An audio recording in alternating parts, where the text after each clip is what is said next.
Have you ever loved someone so quietly? They never knew he built a business worth billions. But through all the success, he never found the courage to tell the one person who truly mattered, the woman who worked beside him every day, until he saw her, held in the arms of another man. What would you do in that moment? Would you walk away to protect what remains? Or would you finally speak the truth?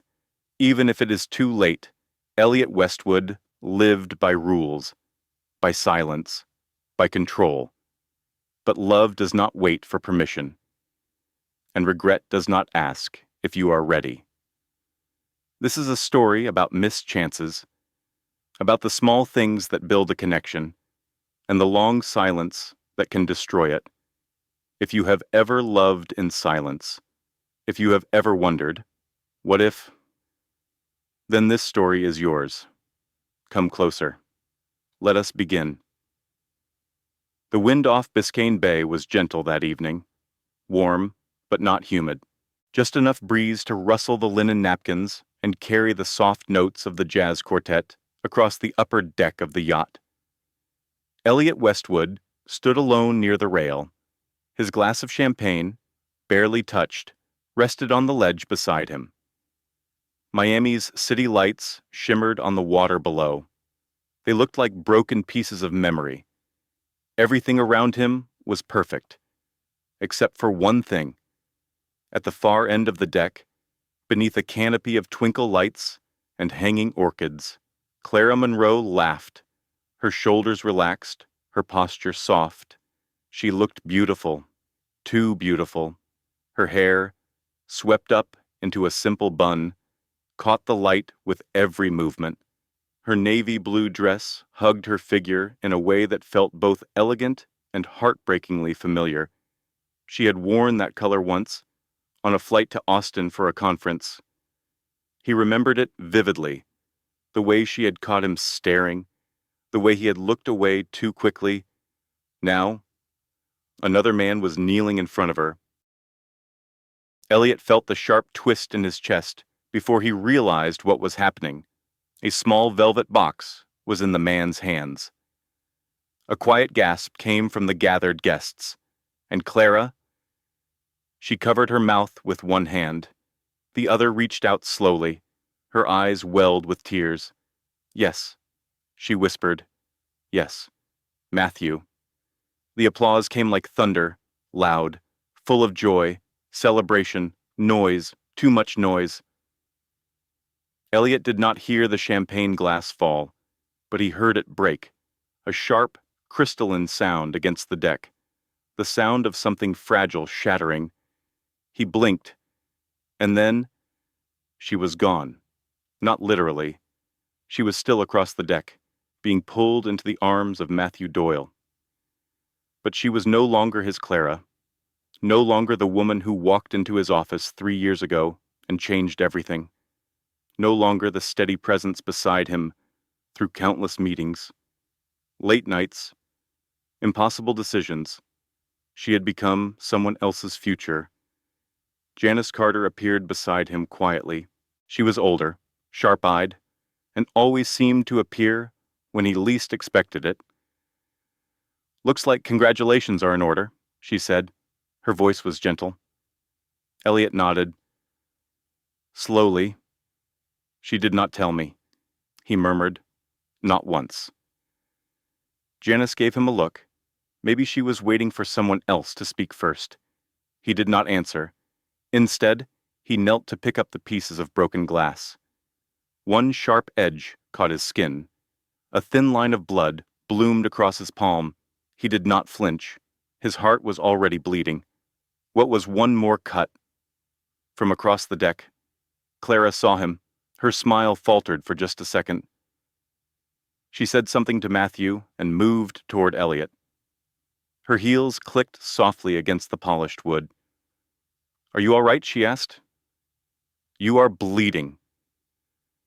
Elliot looked down.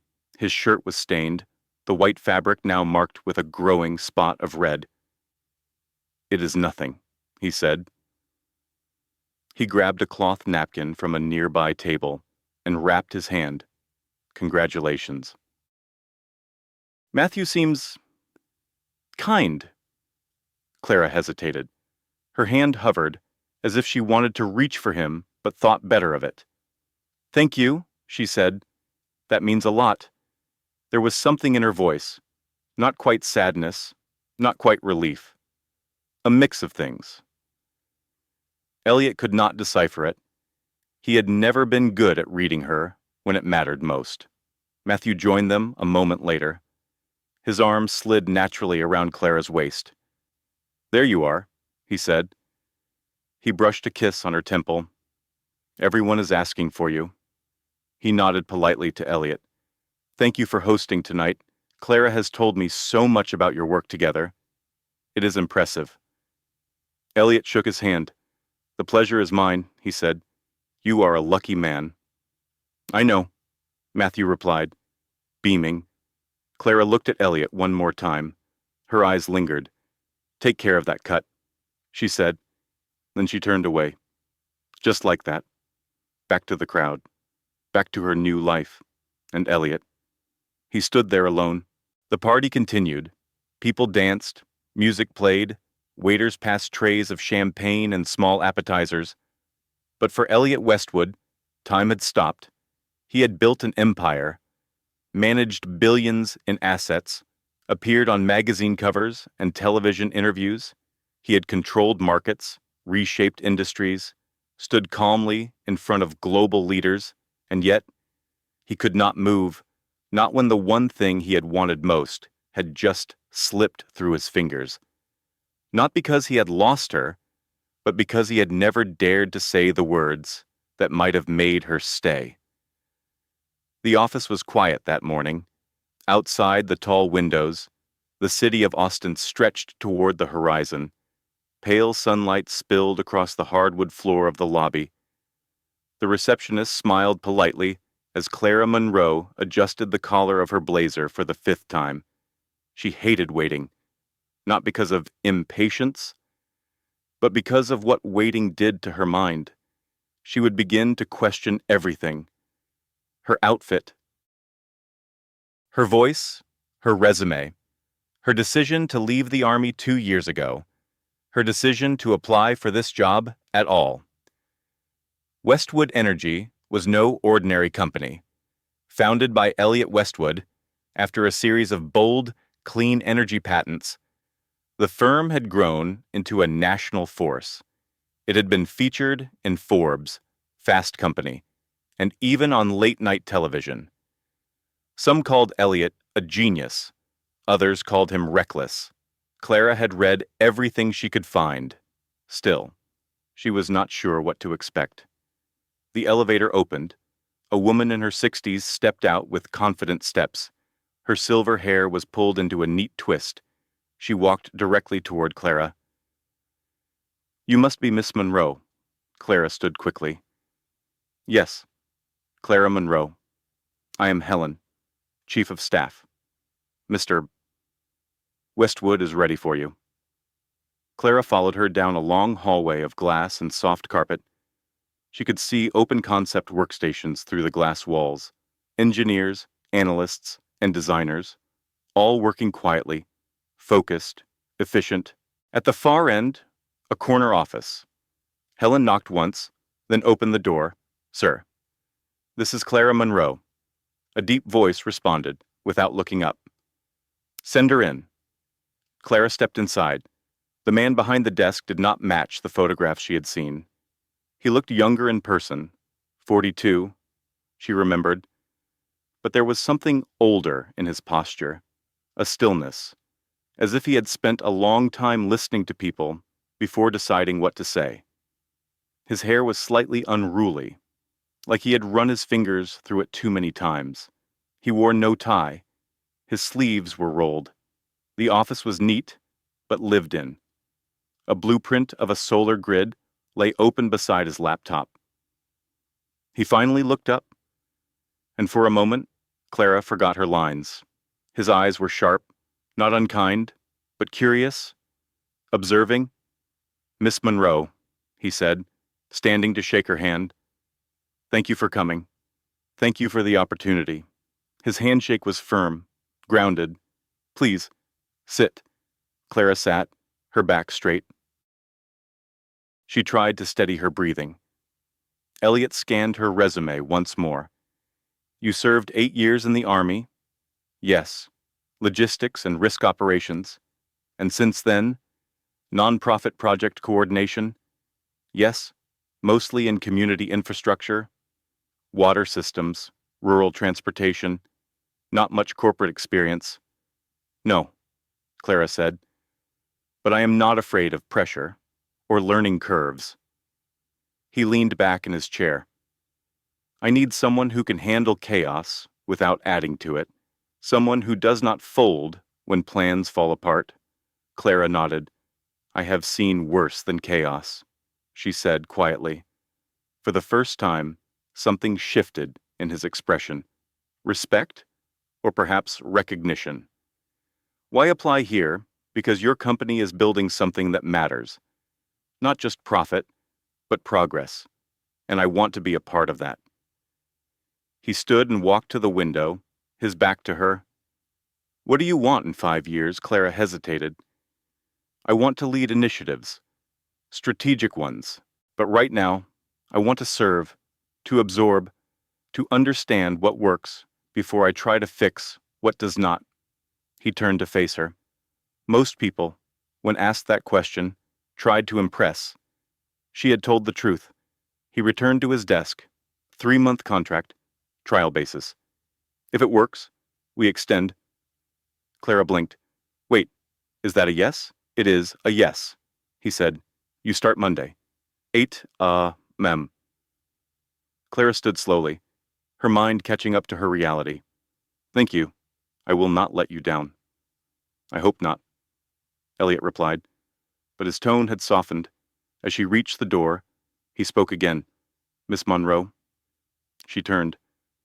"You said you want to understand what works before trying to fix what does not?" "Yes."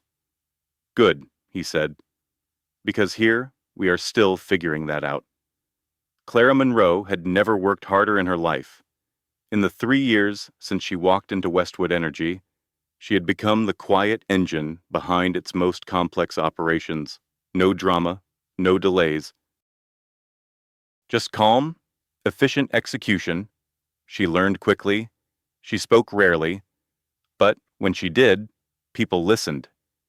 Every Monday at 8 o'clock sharp, she walked into the building with a to-go cup of black coffee in one hand and a slim binder in the other. Her heels clicked evenly against the tile. Her presence signaled the day had officially begun. Elliot noticed everything. He noticed how she always rewrote his schedule after investor calls, how she kept a Spearin in her desk drawer and gave it away without being asked, how she brought warm muffins on the mornings after brutal late nights, and how, after 3 years, she still called him Mr. Westwood in public, but always Elliot, when no one else was around. He did not correct her. He liked the sound of his name in her voice. She had an ease about her that never came across as passive. Clara listened carefully. She observed. And when she did speak, her words were exact, never more than needed, but always more than expected. Their relationship had never crossed a line. No stolen glances, no lingering touches, but something unspoken stretched between them. Not tension, not desire. Something slower, like trust built grain by grain over time. On Tuesdays, she would order lunch for both of them. He never asked her to. But it just happened. She would tap lightly on his door, hand him a warm box, and say, "You skipped breakfast again." He always did. One rainy Friday, she waited with him in the underground garage for a tow truck. His car battery had died. They talked about music that night. Clara loved Nina Simone. He loved Chet Baker. They found a playlist that blended both and played it on her phone until the truck arrived. He still listened to that playlist.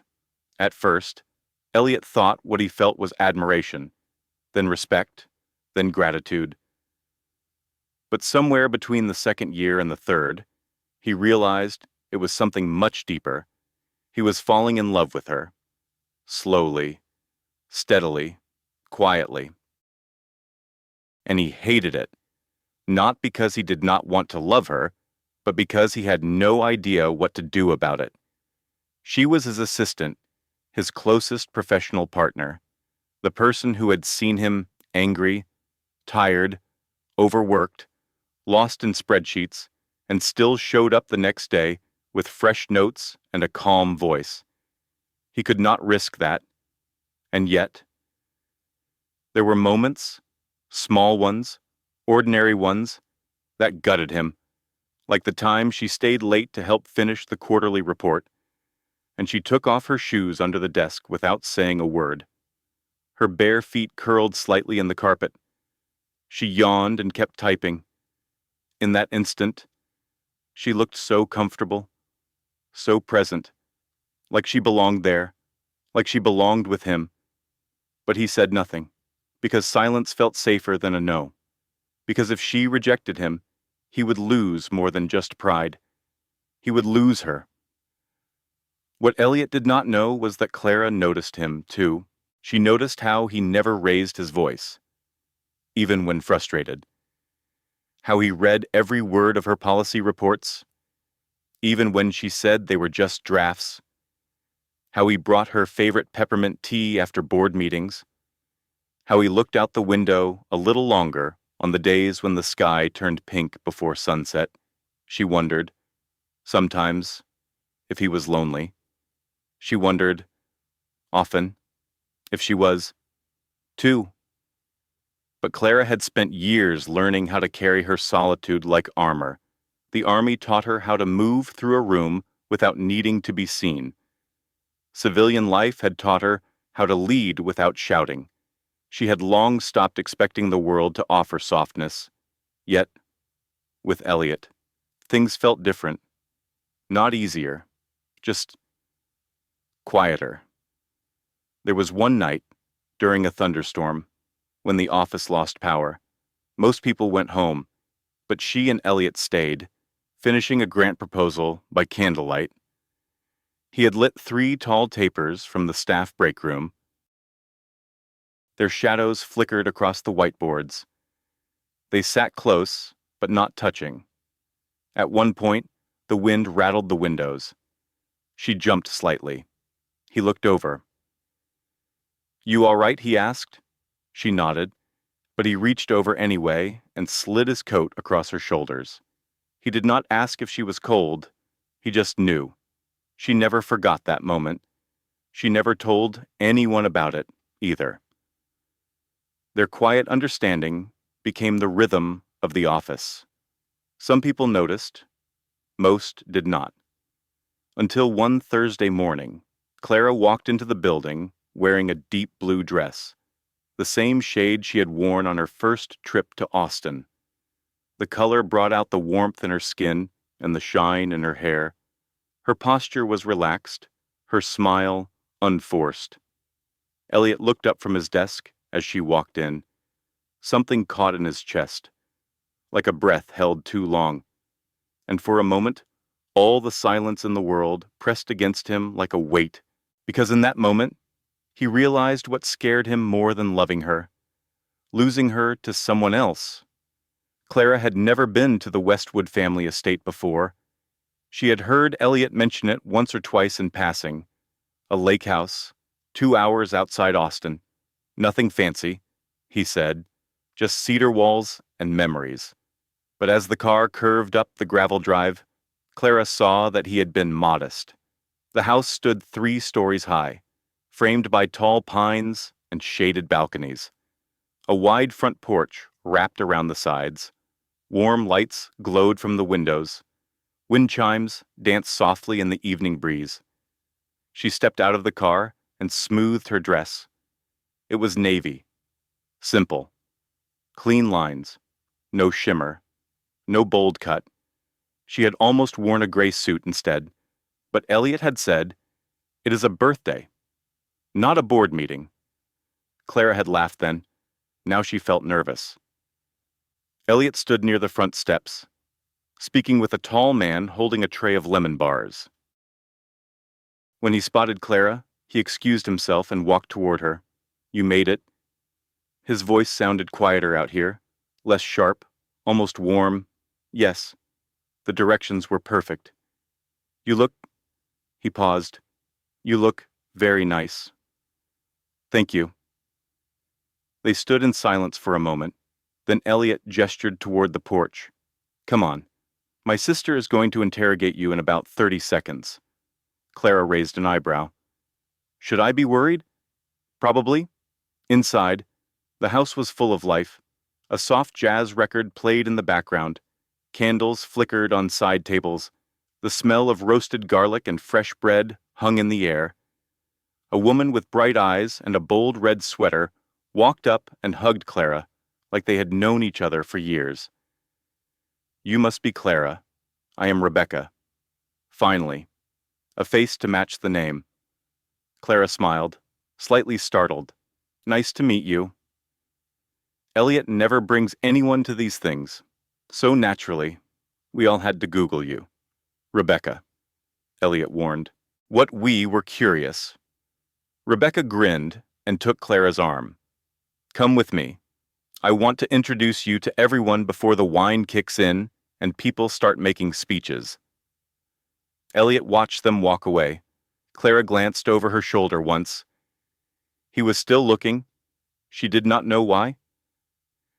But the way he stood there, with his hands in his pockets and shoulders slightly hunched, made something stir in her chest. The party moved from the kitchen to the back porch as the sun began to set.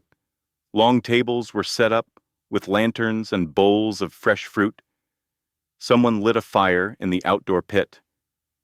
Children ran across the lawn, barefoot and sticky with lemonade.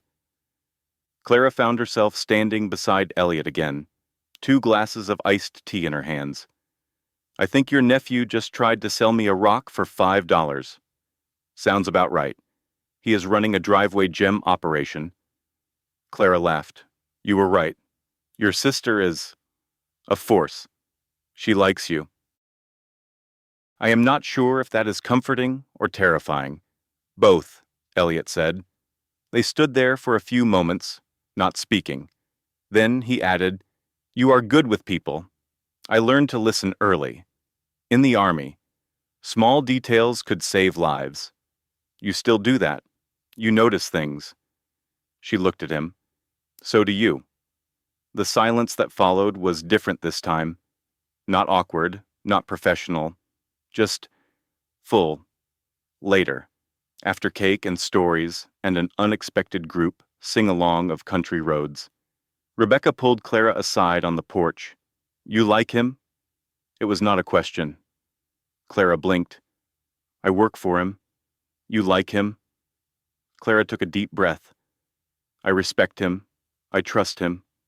"That is not the same thing." "I know." Rebecca studied her face, then nodded once. "I have not seen him look at anyone like that in years. Maybe ever." Clara said nothing. Back inside, Elliot stood by the record player, flipping through vinyl sleeves.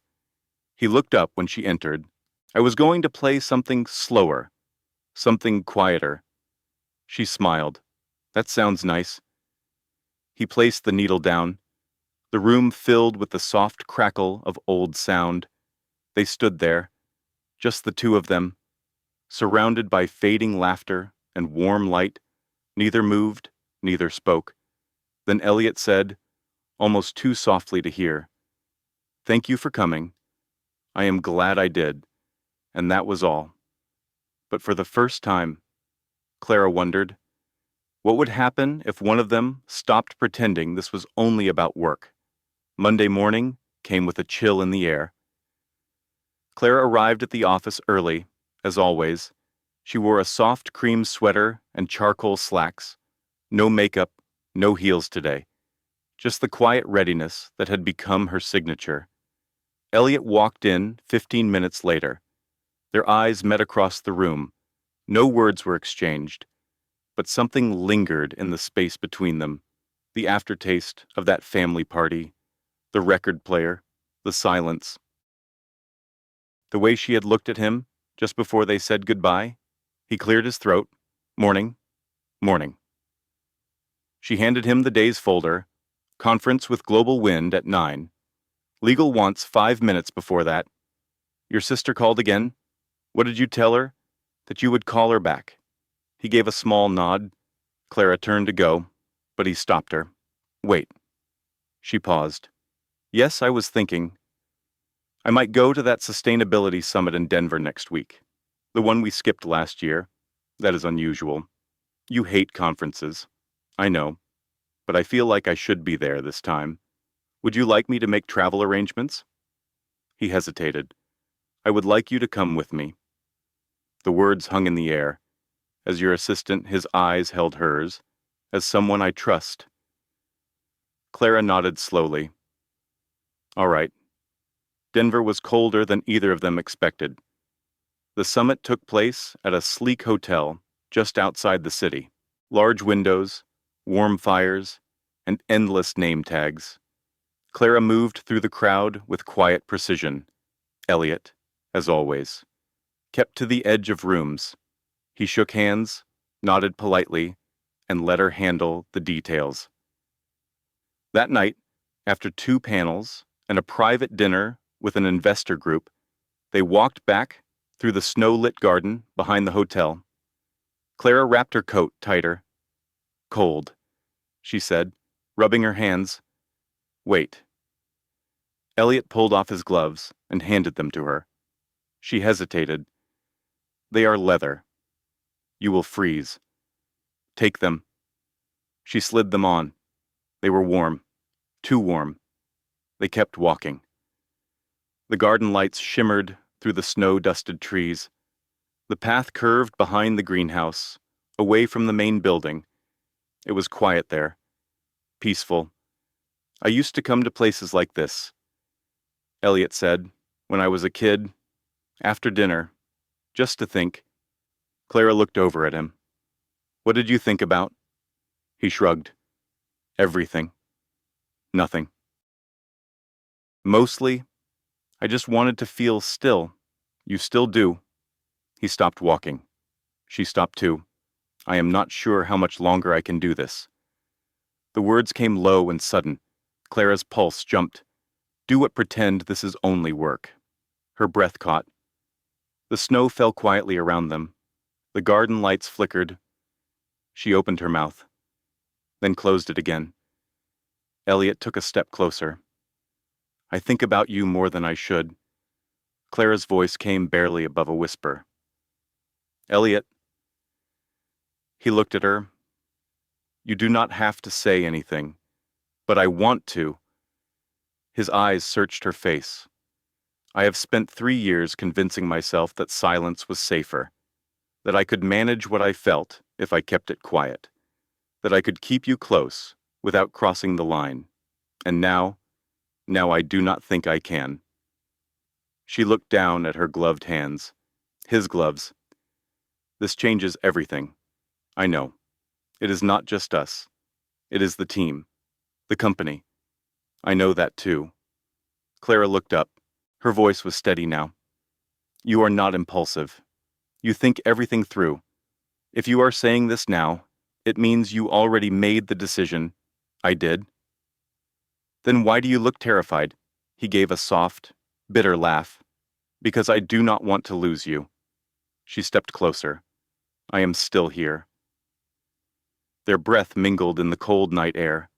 Elliot reached up, as if to touch her cheek, but he stopped, inches away. His hand dropped. I should not. I know. They stood in silence. Then Clara said, almost too softly, maybe we are not ready yet. Maybe, but someday. She did not finish the sentence, and he did not ask her to. They turned back toward the hotel, walking slowly, not hand in hand, not yet, but not quite apart, either. Something had shifted, something important, and there was no going back. The days after Denver passed like a fog. Elliot and Clara returned to work, Nothing had changed on the surface. They still met every morning. Still worked through meetings and contracts. Still moved with quiet precision. But under the surface, something had shifted. There were longer pauses between sentences, less eye contact, a carefulness neither of them had needed before. They were both waiting. For what? They could not say. Then came the invitation. Lisa, Clara's old friend from the army, called on a Wednesday afternoon. "You are coming to the gallery, opening Friday night," she said. Clara hesitated. "I do not know. Work is heavy this week. You need one night of normal. No contracts, no strategy decks, just art and music, and people who do not wear suits." Clara smiled. "All right, I will come." What Lisa did not mention on the phone was Matthew Doyle. He was an architect. Widowed, 44, quiet eyes and calloused hands. Lisa had met him through a veteran housing project and decided, without warning, that Clara needed to meet him. "He is not flashy," Lisa whispered at the gallery, "but he is good." Clara stood by a painting of blue mountains when Matthew approached. "Hi," he said. "I am Matthew. Lisa told me you might be here." His voice was warm, measured, like someone who thought before speaking. Clara smiled. "Nice to meet you." They talked about the piece in front of them, about architecture, about places that felt like home. He did not ask about her job until much later. "I work with a clean energy firm," she said. "Do you like it? I believe in what we build." Most days, that is enough. They exchanged numbers. That weekend, they met again for coffee, then for a walk near the river. By the end of the month, Clara was smiling more. Matthew was not complicated. He listened. He showed up. He asked questions and waited for real answers. Elliot noticed the change. He noticed the small things first. Clara humming softly at her desk. A new scarf. A softer tone in her voice. Then came the hardest moment. It was Tuesday, late afternoon. He had stayed in the conference room reviewing permits. Clara stepped in, holding 2 manila folders. But she looked different. Her eyes were brighter. Her lips held the echo of a smile. He closed his laptop. "How was your weekend?" "It was nice." "Did you do anything interesting?" She paused, just long enough. "I went to the botanical gardens. With someone." The words settled like dust in the air. Elliot nodded. "Sounds peaceful." "It was—" He said nothing more. But inside, something twisted. Later that night, Elliot sat alone in his apartment. The windows were open. The city buzzed below. His dinner sat untouched. He had spent his entire life choosing caution over chaos, order over emotion. Now he wondered if that silence had finally cost him something real, something permanent. 2 weeks passed. Clara did not offer details about Matthew, and Elliot did not ask, until one night. They were the last 2 in the office. The city outside glowed in quiet amber light. Clara stood by the window, arms crossed. Elliot watched her from his desk. "Clara?" She turned. "Yes, I just wanted to say, you seem happy." She looked surprised. "I am. Good." Another pause. He hated the pauses most of all now. "I mean it," he added. "You deserve that." She held his gaze for a moment, then nodded. "Thank you."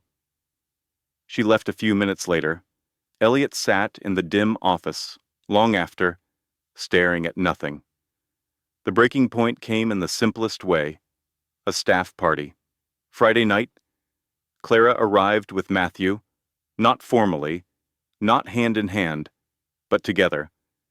Elliot saw them from across the room. Matthew was smiling, comfortable, confident in a quiet way. Clara wore a green dress, one he had never seen before. She laughed at something Matthew said. Elliot looked away. He moved through the room, shaking hands, answering questions, smiling too much, laughing too loud. Rebecca cornered him near the drinks table. "You look like someone just kicked your dog," she said. "I am fine. Liar." Elliot did not reply. Rebecca followed his gaze. "So, that is the architect." "Yes." "She looks happy." "She does. You know it is not too late." "Yes, it is." His voice was flat. Rebecca softened. "You could still tell her. She deserves clarity, not confusion." He walked away. Across the room, Clara looked toward him. Their eyes met. A flicker. A pause. Then she turned back to Matthew. Elliot watched her laugh again. And for the first time in a long while, he felt truly alone. The following week passed slowly. Elliot threw himself into work, meetings, memos, strategy sessions. He arrived earlier than usual, stayed later, said less. Clara noticed. She always noticed, but she did not ask. She had her own rhythm now, her own space, and, it seemed, her own someone. On Thursday evening, Elliot stepped outside the office for some air. The sun had just dipped. The sidewalk glowed faint orange. As he walked toward the parking garage, he heard laughter from the courtyard across the street. He turned. Clara and Matthew sat on a bench under the hanging lights. They were not touching, just talking. Clara smiled and brushed a strand of hair behind her ear. Matthew leaned slightly closer. Elliot froze. There was nothing inappropriate in what he saw, nothing scandalous, but it pierced him like nothing else had. The simplicity, the comfort, the way Clara tilted her head when she laughed. A softness Elliot had never truly let himself receive. He stepped back, did not say a word, did not want to interrupt. He just turned and walked away. That night, he did not sleep. He tried reading, tried emails, tried pouring a glass of whiskey he never touched. By midnight, he stood at his window, looking at the city and at everything he had built. And what it had cost. Friday came. Clara walked into his office just after lunch. She held a folder in her hands. Preliminary numbers from the Jakarta expansion. Elliot looked up. Their eyes met. She knew something was wrong. She always did. He took the folder, then set it down unopened. "Clara, yes, I need to ask you something." "All right. Are you happy?" She blinked. "With the numbers?" "No." He exhaled. "With all of it." She stepped inside and closed the door behind her, then sat down. "Why are you asking me now? Because I should have asked you a long time ago." She looked at him for a long time, then spoke quietly. "I am trying to be." Elliot nodded once. "That is fair." She hesitated. "Why now?" "Elliot." He stood and walked to the window. His voice was steady. "Barely. I saw you, yesterday, in the courtyard, with Matthew." Clara said nothing. "I did not mean to. I just happened to look over. Nothing happened." "I know." He turned back to her. "That is what made it worse." She frowned. "Worse. It was simple, easy. You looked at peace." "I was." Another pause. Elliot stepped closer. "I used to think silence was the safest thing, that if I said nothing, I could not lose anything." Clara held his gaze.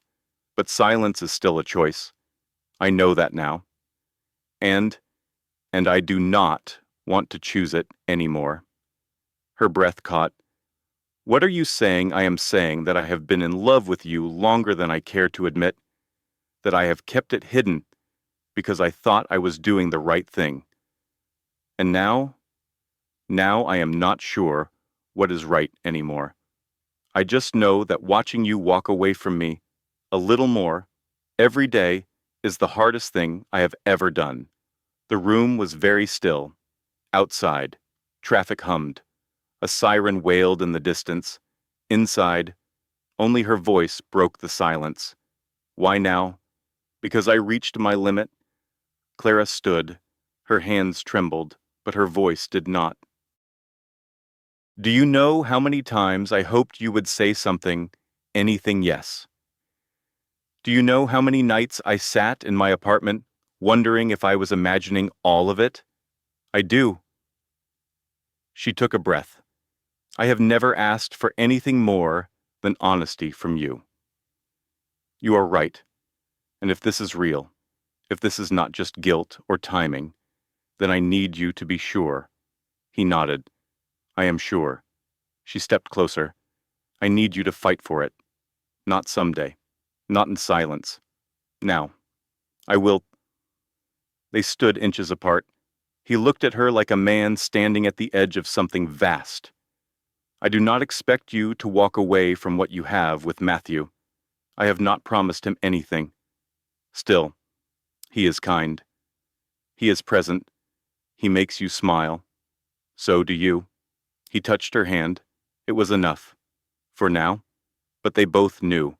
Everything had changed. And from this point on, they could not go back to pretending. Saturday morning came quiet and gray.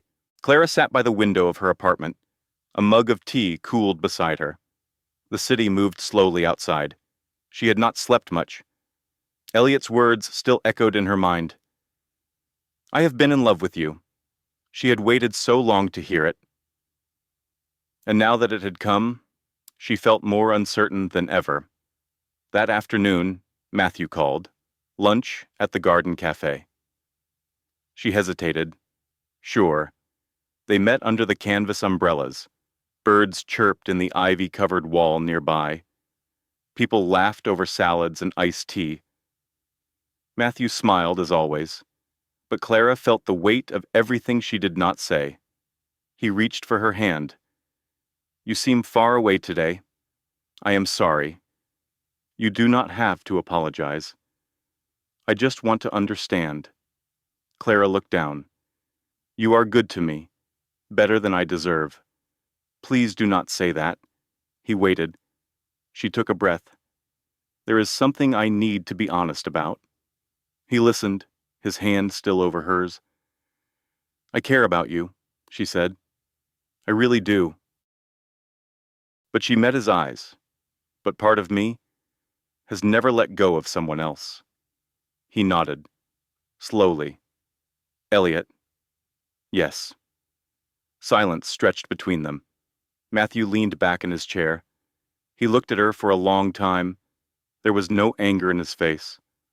Only quiet disappointment. Is he finally ready now? I do not know. But you hope he is. Clara nodded. I think I always have. He looked away, then back at her. You know, I knew. From the beginning.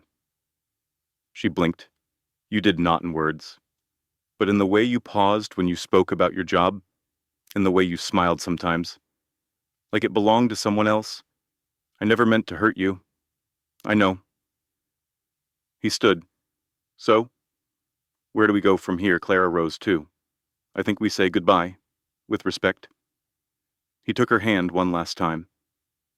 You are a good person, Clara. I hope he is good enough to deserve you. She blinked fast. Thank you. For everything. Then he walked away. And Clara stood alone in the quiet cafe garden, knowing she had done the right thing, and that the right thing still hurt. That evening, she returned home early. She packed away the green dress, the one from the staff party. Then she sat at her desk and wrote a letter. Not an email, a letter. She did not want speed. She wanted intention, words that took their time. When she finished, she folded it carefully, placed it in an envelope, wrote his name, Elliot. The next morning, she hand-delivered it to the security desk at the office, then walked away before she could change her mind. The letter said many things, that she had ended things with Matthew, that she needed time, that she did not want grand gestures or promises, only honesty, only partnership, only presence. She ended it with 7 words. If you mean it, show me. Elliot read the letter 3 times, then once more. He sat in his office, the morning sun warming the carpet. Outside, traffic buzzed. Inside, he felt everything at once. Relief, fear, hope. He stood, walked to the window, closed his eyes, and decided. It was time to show her. Not with words, not with flowers, but with something that mattered, something only she would understand. That afternoon, Clara received a calendar invite, no subject line, just a time and location. Tuesday was noon, conference room, 11. It was not their usual room. She opened it, accepted, and waited. Tuesday came soft and gray. Clara arrived at the office early. She kept busy, reviewed reports, met with legal, answered emails, all while watching the clock. At 11:57, she stood, walked down the long hallway, stopped in front of conference room 11. The door was closed, no sound inside. She took a breath, opened it, then paused. The room was empty. No chairs, no projector, no notes on the board, only a table in the center. On it, a single object, a clay pot, rough, uneven, clearly handmade. Inside, a small green sprout. Beside it, a folded piece of paper. Clara stepped closer. Opened the note. It said, "You once told me. Growth takes patience. This is me, trying to grow. Slowly. On purpose. With you, if you will let me." She read it twice, then a third time. The room was still, but her heart was not. She remembered that conversation, months ago, after a long meeting with a city zoning board. She had said it quietly, half to herself. Everything that matters takes time to grow. And now, here it was, not a ring, not a grand speech, a seed in soil, beginning, and an invitation. Behind her, the door opened. She turned. Elliot stood there, no tie, sleeves rolled, unusually human.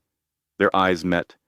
He stepped inside, said nothing at first, then softly, "I did not know how else to answer your letter. This is better than words." He looked relieved.